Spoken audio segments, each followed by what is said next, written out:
சொல்லும் சொற்களுக்கும் செய்யும் செயல்களுக்கும் இடையேயான வித்தியாசம் அவசியம் களையப்பட வேண்டிய ஒன்று. இன்னைக்கு இருக்கிற காலகட்டத்துல பேசுறது ஒண்ணு, செயல்படுவது வேறொன்னு அப்படிங்கறது நம்ம கிட்ட உள்ள தவிர்க்கப்பட வேண்டிய ஒரு விஷயமா இருக்கு. பேச்சுக்கும் செயலுக்கும் இடையேயான நிலைத்தன்மை கண்டிப்பா கவனிக்கப்பட வேண்டிய ஒண்ணு அப்படின்னு சொல்றாங்க ஆசிரியர். இயற்கை கிட்ட இருந்து நாம கத்துக்க வேண்டிய அம்சங்கள் நிறையவே இருக்கு.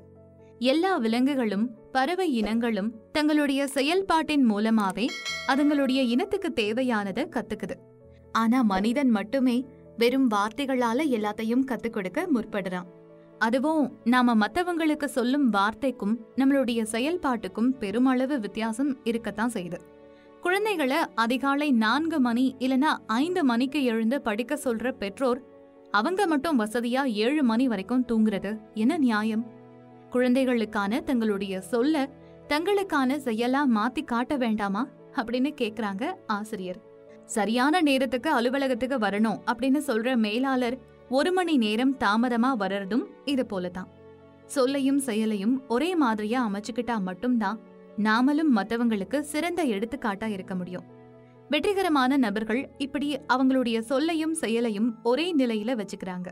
அவங்களுடைய கவனம் முழுக்க இலக்குல மட்டும்தான் இருக்கு, அவங்களுடைய வழியில ஏற்படுற தடைகள்ல இல்ல அப்படின்னு சொல்றாரு ஆசிரியர்.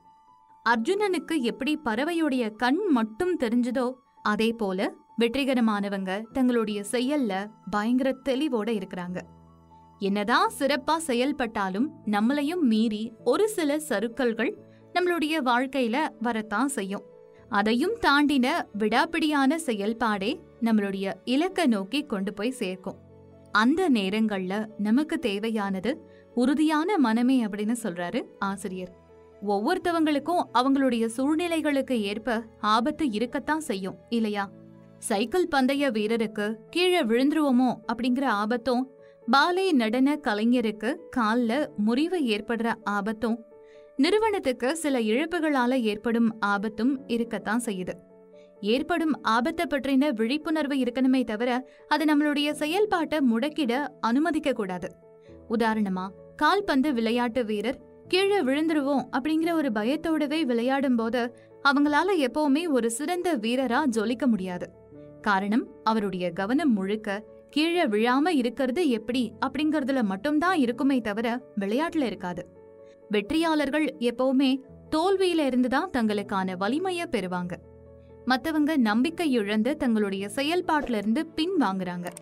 தோல்வியோ இல்ல சிக்கல்களோ நம்மளுடைய செயல்ல குறுக்கிடும் போது நாம சில விஷயங்களை தெளிவா புரிஞ்சுக்க வேண்டியது அவசியமான ஒண்ணு. அது நாம நம்மளுடைய இலக்குக்கு ரொம்ப பக்கத்துல வந்துட்டோம், செயல்பாட்டை இன்னும் சிறப்பா செய்யணும் மற்றும் செயலினுடைய வேகத்தை அதிகரிச்சு விரைவா அதை முடிக்கணும் அப்படிங்கறதுதான் பிரதான கருத்துக்களின் சுருக்கம். பரந்த மாதிரியான பரந்து விரிந்த பார்வையை கொண்டிருப்பது வாய்ப்புகளை கைப்பற்றுவதில் முக்கியமாகுது.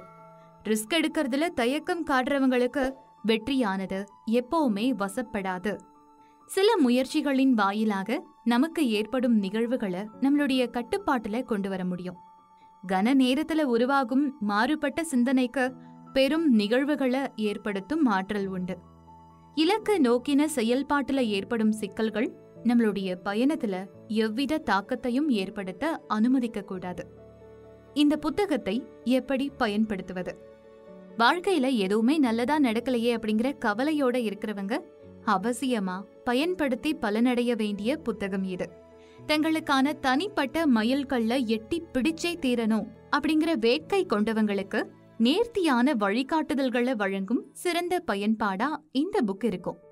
நமக்கான வாய்ப்புகளை சரியா தெரிஞ்சு பயன்படுத்திக்கிறது, வெற்றிக்கான திட்டங்களை தயாரித்தல் மற்றும் அதற்கான செயல்பாடுகளை உருவாக்குதல் மாதிரியானவற்றில் திறமைகளை வளர்த்துக்க விரும்புறவங்க இதுல சொல்லப்பட்டுள்ள யுக்திகளை பயன்படுத்திக்கலாம்.